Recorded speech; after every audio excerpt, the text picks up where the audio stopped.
Welcome to episode 15, the big, fat, scary AI ethics episode.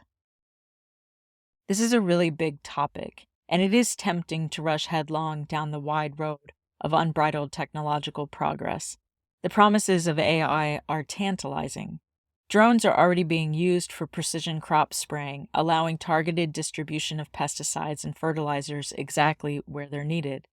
This reduces waste and overspraying. Companies like Drone Seed are deploying fleets of drones to reforest areas after wildfires by firing seed missiles into the ground. Each aircraft can plant 3/4 of an acre per flight. The small robot company has created a trio of AI-powered robots called Tom, Dick, and Harry. Tom maps and scouts the field. Dick uses that data to precisely plant each seed individually at an optimal pattern. And Harry meticulously tends each plant's needs with targeted spraying as they grow. The robot offers us a real chance to stop using artificial inputs, which goes towards our regenerative model of farming. There's a synergy between farmer and scientist. And then that information being passed to Dick, who then goes out to the field to find the individual weeds that Tom has seen through his cameras, and then killing those with electricity. This is our Tom V3 robot. He's now covering 2.5 hectares an hour, so 20 hectares in an 8-hour shift. FarmWise has developed autonomous vegetable harvesters using AI to identify and selectively harvest ripe produce. Iron Ox has created an entire automated indoor hydroponic farm run by robots that can operate 24/7. The robots move plant trays, monitor conditions, and analyze plant data, identify issues, harvest crops within their controlled environment. These autonomous farming technologies could boost productivity while reducing the need for human labor. Fewer workers exposed to harsh conditions, pesticides, and heavy machinery. Less agrochemical runoff into waterways. More precise monitoring and targeted resource distribution to optimize growth. Iron Ox is backed by Bill Gates' Breakthrough Energy Ventures, Crosslink Ventures, R7 Partners, ENIAC Ventures, Pathbreaker and IO Ventures, and Amplify Ventures. Total funding to date, $98 million. Apparel manufacturing has long been an industry plagued by inefficiency, waste, and unethical labor practices. But AI and intelligent automation could help revolutionize how clothes are produced in more sustainable and ethical ways. Imagine a highly automated apparel microfactory staffed by intelligent robots and machines. Instead of bulk overproduction based on sales forecasts, these facilities would produce clothing on demand as orders come in from customers. This process might start with a customer ordering a custom outfit using a digital interface or getting 3D body scanned for the perfect fit. AI and computational design software could then automatically generate the precise patterns and instructions. On the microfactory floor, robotic machines would then print the fabric textiles with the custom patterns, leveraging sustainable digital printing technologies that use less water, dye, and chemicals than traditional methods. Automated intelligent cutting systems could ensure the fabric layouts make maximum use of the material. Robotic sewing systems would assemble the clothing pieces with precision stitching based on the digital instructions. If you look at the sustainability dimensions of digital textile microfactories, then you can see that it has advantages because by producing only the things that you know that some consumer wants to buy, of course, you save lots of waste and lots of energy and resources. AI quality control could inspect each garment during assembly to catch any defects. The captured images are pre-processed and fed into the AI-based machine vision algorithm to detect fabric defects. Once a defect is identified, the wise eye will immediately alarm the weaving machine or factory's information system. Wise eye can detect about 40 common fabric defects. The detection rate is over 90%. We have successfully integrated AI, big data, and deep learning technologies into wise eye in an innovative way. This technological breakthrough not only meets the needs of the textile industry, but also marks a significant milestone in the automation of quality control. Intelligent packing systems could bundle up the finished clothing for direct shipment to the customer. The distributed local microfactory model enabled by AI automation could produce far less waste than traditional bulk overproduction that generates tons of unsold clothing for landfills each year. It has the potential to bring more apparel manufacturing closer to end consumers, reducing environmental impacts of shipping while creating more local jobs. Though those jobs may look very different from today's labor-intensive factories. Companies like Adidas, Nike, Ministry of Supply, they're already experimenting with AI-assisted robotic knitting for custom shoes and clothing, while startups like Software Automation offer fully autonomous sew bots.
AI is increasingly being used as a powerful tool in the fight against climate change across multiple fronts. Here are some key examples of how AI is being leveraged to better understand, mitigate, and adapt to our climate crisis. Prediction AI models can ingest vast amounts of climate data to identify patterns humans can't perceive and make predictive forecasts about future climate impacts and risks. This allows for the accurate projections to guide policy and preparedness. AI can also run complex simulations to test the potential effects of different emission reduction scenarios. Real mitigation cannot happen without knowing where greenhouse gases are being emitted. Road transportation is a significant contributor. In the U.S., it accounts for 27% of our greenhouse gases. Measuring these emissions anywhere in the world is a huge challenge, one that the Johns Hopkins Applied Physics Laboratory is tackling head-on in its role in the Climate Trace Coalition. APL is the first to use machine learning and satellite data to attempt a global estimate of greenhouse gas emissions from road transportation. Our solution trains an artificial intelligence model to predict these emissions using Sentinel-2 imagery and road network data.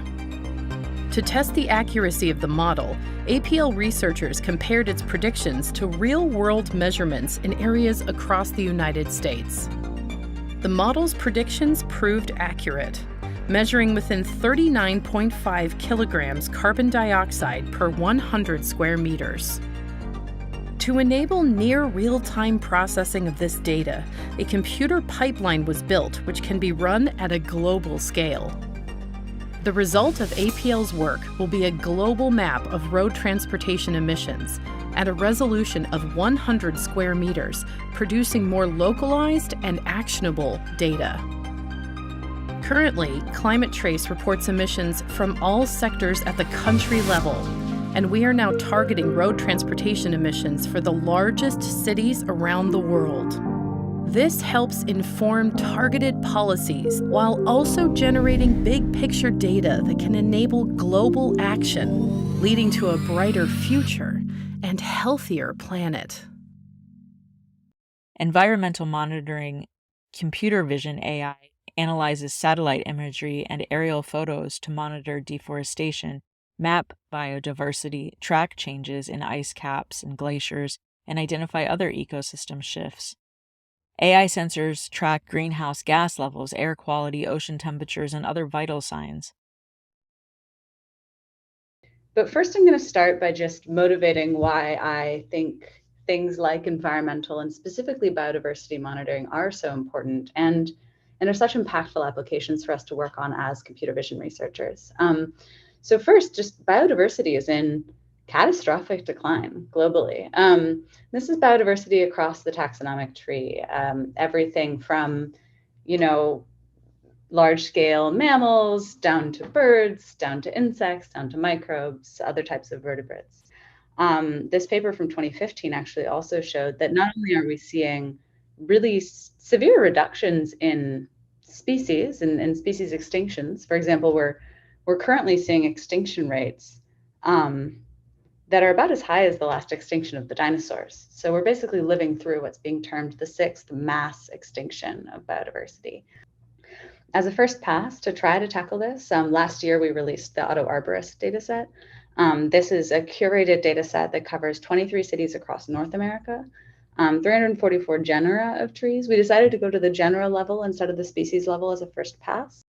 Energy management AI optimizes the smart grid by predicting and balancing energy demands with renewable supply. It increases efficiency for utilities, industrial plants, and buildings. AI also aids development of improved energy storage, solar cells, wind turbines, and other clean technologies. The smart home energy management system consists of 3 key components: smart devices, sensors, and an AI-powered control hub. These components work together seamlessly to create an intelligent and energy-efficient home environment. They collect real-time data and send it to the control hub for analysis. The control hub acts as the brain of the smart home energy management system. It uses artificial intelligence algorithms to analyze the data from the sensors and smart devices. Climate resiliency AI risk assessment models help cities, businesses, and communities prepare for incoming extreme weather, sea level rise, drought, and other climate impacts. AI alone can't solve climate change. It provides powerful capabilities to everyone involved to make better choices. It helps decision makers to mitigate and make adaptation strategies going forward.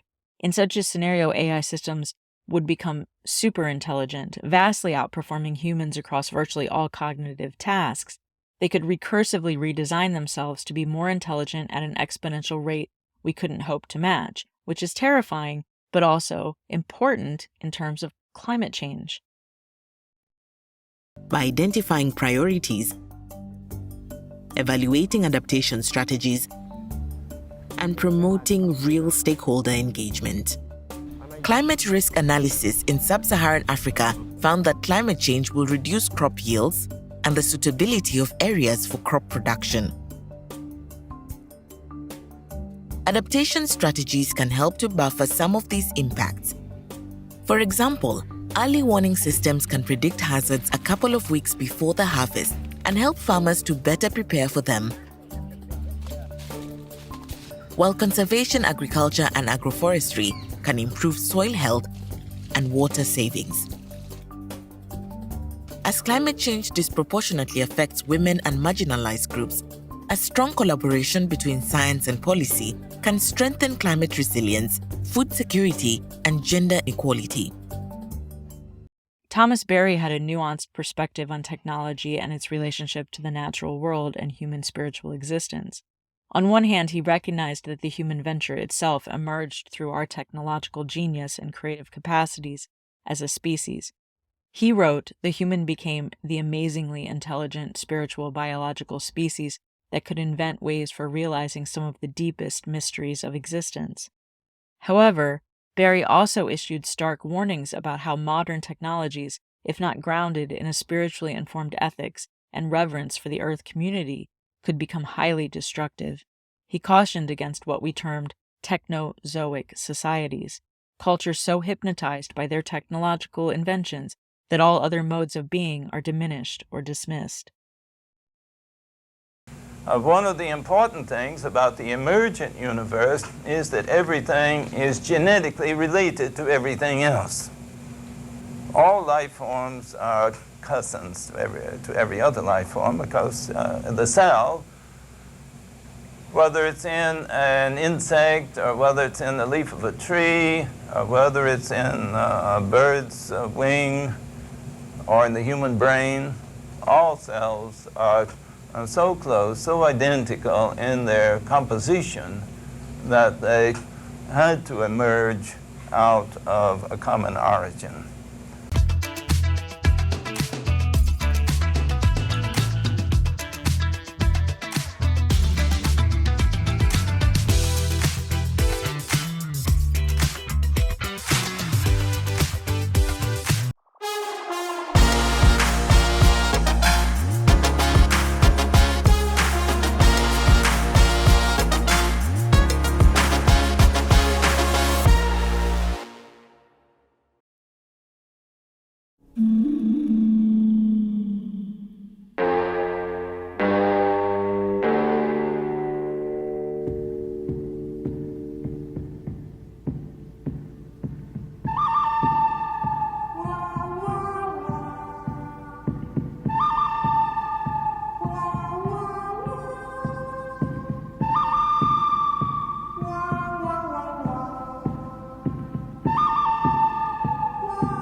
What would be the role and purpose of the human in this world? If machines automate all labor and services more efficiently, cost-effectively, and capably than we ever could, it's conceivable we would simply become obsolete, economically unnecessary, a relic of evolution rendered redundant by our own technological progress and economic desires. I'm Professor Yuval Noah Harari. I'm a historian and a professor at the Hebrew University of Jerusalem. One of the biggest things happening in the world right now is a shift in authority from humans to algorithms, to AI. Because every previous information technology, it simply copied and disseminated our ideas. The printing press just produced more books. Television just broadcast our thoughts. Here we have something that can create entirely new ideas, which are not even bound by the limits of our imagination. You know, our imagination is the product of organic biochemistry. AI is not limited by that. Some envision a dystopian future where the billions of displaced humans become essentially discarded by the ultra-wealthy who control the AI systems of production. A neo-feudal divide where most people live in abject poverty while few at the top enjoy lives of abundance and plenty. Others imagine a more utopian possibility where superintelligent AI ushers in an era of economic abundance by providing for all of humanity's needs. We would be freed from the drudgery of labor to pursue higher callings and creative intellectual endeavors, while AI workers take care of all production and services, a life of permanent leisure, starting from birth. In his seminal work, Man is Not Alone, Heschel cautioned that the tragedy begins when the technological passion prevails over spiritual sensitivity. He saw technical rationality and scientific advancement when divorced from wisdom, ethics, and a sense of the holy as a danger that could lead humanity into an abyss of spiritual poverty. Specifically regarding technology, Heschel stated, "Technical civilization is man's conquest of space. It is a manner of thinking, a coveted way of life. To enhance our power is the essence of this latter-day idolatry." He saw humanity's infatuation with technological power and control over nature as a form of idolatry that came at the cost of revering the divine mysteries inherent in creation. At the same time, Heschel didn't completely reject the role of technology when aligned with the spiritual teachings and human betterment. He simply advocated for striking a balance, writing, "The course of action for moral human beings must be neither a complete rejection of technological civilization nor a complete return to nature." Yes, you see, that is true. No, but you see, one of the great sins of contemporary education is to give the impression you can solve all problems, or there are no problems. Actually, the greatness of man is that he faces problems. I would judge a person by how many deep problems he's concerned with. But is not the quest of religion, though, to give one a sense of inner peace? Now, you have to understand the meaning of inner peace. Let me give you first an example of a person who has no problems. Let me give you a dramatic, fictitious picture. Here stands a man, and I'll tell you this is a man who has no problems. Do you know why? He's an idiot. Because a man has problems. And the more complicated, the richer he is, the deeper are his problems. This is our distinction: to have problems, to face problems. Life is a challenge, not just a satisfaction. And the calamity of our time is to reduce life to pleasure only. I'm not against pleasure, but the greatness of life is experience and facing a challenge rather than just having satisfaction. In an ideal version, AI acts as a complementary force multiplier for human intelligence. AI could automate the tedious, dangerous, or purely logical tasks while amplifying our creative, emotional, and entrepreneurial capacities. Imagine AI tutors that customize and optimize learning pathways for every student based on their individual needs, pace of learning, and proclivities. Or AI assistants that act as intellectual partners, providing data synthesis and analysis to enhance our decision-making capabilities. See episode 5 through 14. In the workplace, AI could take over the monotonous busywork and process-oriented drudgery while enabling humans to focus on higher-level strategy, creativity, human relationship management, and other capacities that AI cannot easily replicate. Corporations can build AI systems that respect and uphold core human rights principles around non-discrimination, privacy, freedom of expression, and due process. Microsoft has called for AI to be governed by human rights norms. We need to ensure that as we empower computers, in effect, to make decisions that have always been made by human beings, that these are decisions that are made ethically. So you take something like facial recognition. You know, it can help identify criminals. It might find a lost child. But it has error rates. I hear it doesn't work so well for people of color and women. That's a problem. It is. Yeah. The error rates are higher, and so we and others are working to reduce the bias. We don't want to see this technology deployed before it's ready. We don't want to see it deployed in ways that might, for example, discourage people from going to a public space, expressing their views. It's important that there be rules of the road. But it turns out when you absorb all of humanity's knowledge, what you get is, you guessed it, unbelievably racist. Early scientific research has shown that the tech is biased by creating images that actually perpetuate stereotypes. Rather than just reflecting stereotypes, it potentially accentuates them, exacerbates them. When we prompted the technology to generate a photo of a person receiving social services, it generated only non-white and primarily darker-skinned people. Results for a productive person, meanwhile, were uniformly male, majority white, and dressed in suits for corporate jobs.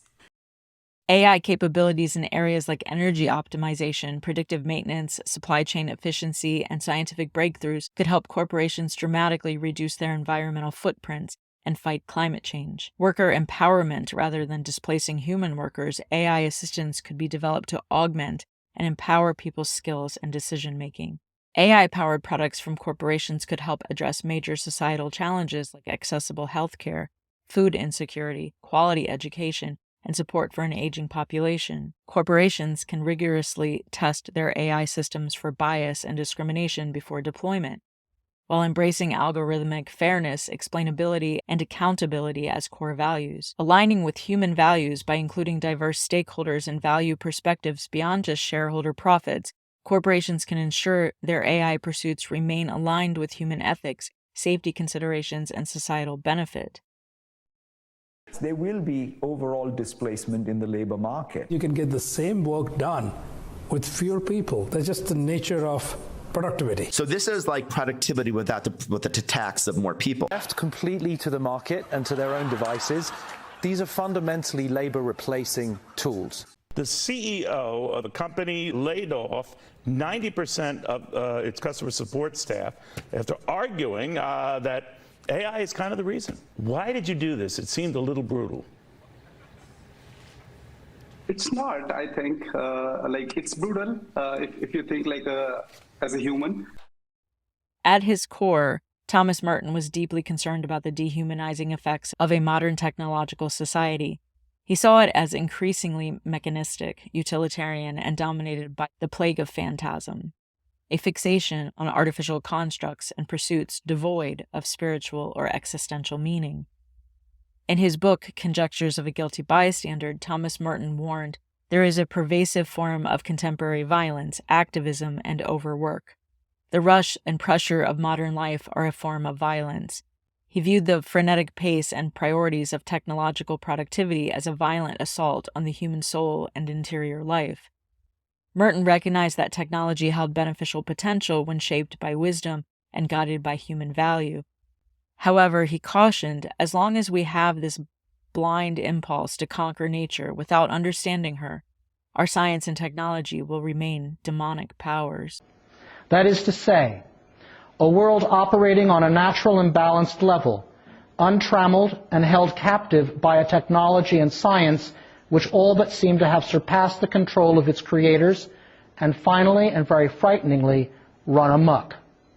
His confrontation with an increasingly frenetic technologically advanced, albeit emotionally and spiritually bankrupt society, while a young man at Cambridge and Columbia universities, all culminate in his decision to enter what was still at the time a medievally structured Trappist monastery in rural Kentucky at the peak of the Second World War, a time when a good part of the planet literally felt that the entire world was coming apart at the seams.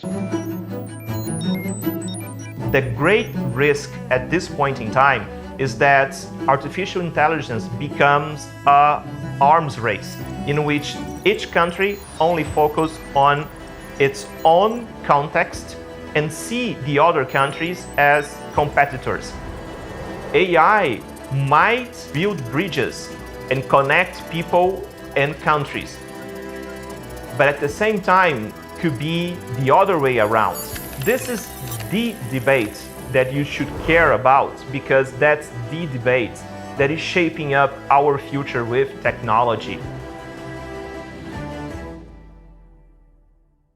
The immense data extraction and predictive capabilities of AI combined with growth incentives risk creating an ultra-pervasive surveillance capitalism, where our personal data is relentlessly mined and exploited for profit motives. While AI could help optimize energy use and resource allocation, the computing power and energy-intensive training of large AI models could contribute significantly to carbon emissions if not responsibly developed. We don't know exactly how much power use, or carbon, can be attributed to AI. But we do have some good estimates. Creating a single AI program, or model, can gobble up more electricity in a year than 120 US homes, and put off more carbon emissions than 110 cars. Google uses as much electricity on its AI operations each year as all the homes in Atlanta. The big tech companies developing AI, like Google, Microsoft, and OpenAI, told us they have carbon neutral pledges and they're constantly working to make the models run more efficiently.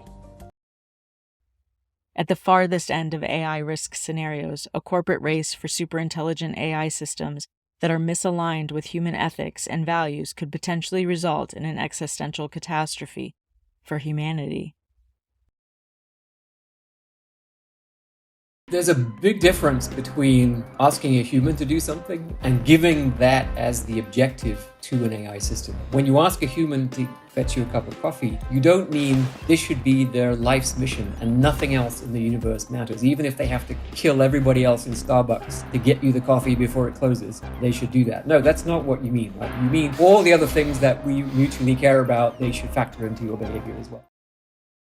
The existential threat to humanity itself, a future where we lose control of the systems we create, giving rise to a superintelligent adversary that strategically works against human interests and values. This could happen through an intelligence explosion, where an advanced AI system recursively redesigns itself to be exponentially more intelligent than its creator. In all these senses, control over the AI system comes from the machine's uncertainty about what the true objective is. And it's when you build machines that believe with certainty that they have the objective, that's when you get the sort of psychopathic behavior. And I think we see the same thing in humans. What happens when general purpose AI hits the real economy? How do things change? Can we adapt? This is known as the value alignment problem in AI ethics. Then there is the risk of an advanced AI's capability being weaponized by bad actors. A superintelligent system hacked or repurposed as an unstoppable force for destruction, subjugation, or optimization of human suffering. An AI arms race between nations could make this scenario increasingly likely. If you hand over the management of your civilization to machines, you then lose the incentive to understand it yourself or to teach the next generation how to understand it. And you can see Wall-E actually as a modern version where everyone is enfeebled and infantilized by the machine. And that hasn't been possible up to now, right? We put a lot of our civilization into books, but the books can't run it for us. And so we always have to teach the next generation. If you work it out, it's about 1 trillion person years of teaching and learning and an unbroken chain that goes back tens of thousands of generations. What happens if that chain breaks? And I think that's something we have to understand as AI moves forward. While often viewed as speculative or extreme, many renowned AI researchers, scientists, and philosophers have issued stark warnings that we must prioritize the AI alignment problem to ensure advanced systems remain controlled and they are aligned with human ethics and interests. Otherwise, our creation could become the catalyst for an intelligence explosion that leads to our extinction as a species.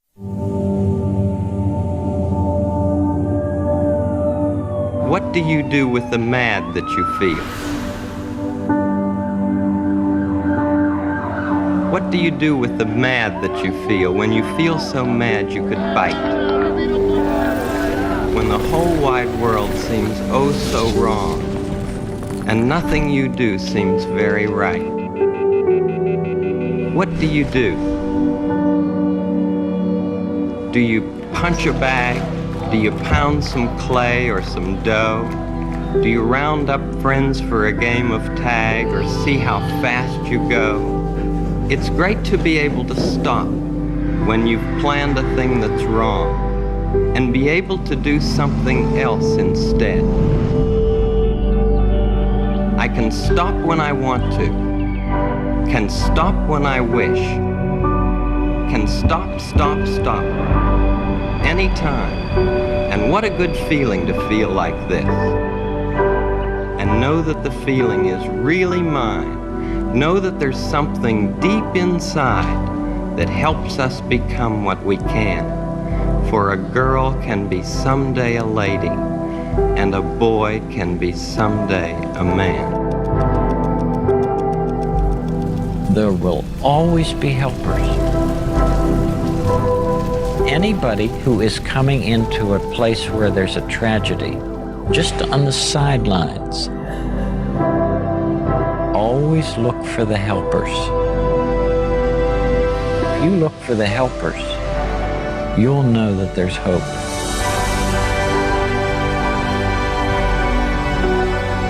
This nation will rise up, live out the true meaning of its creed.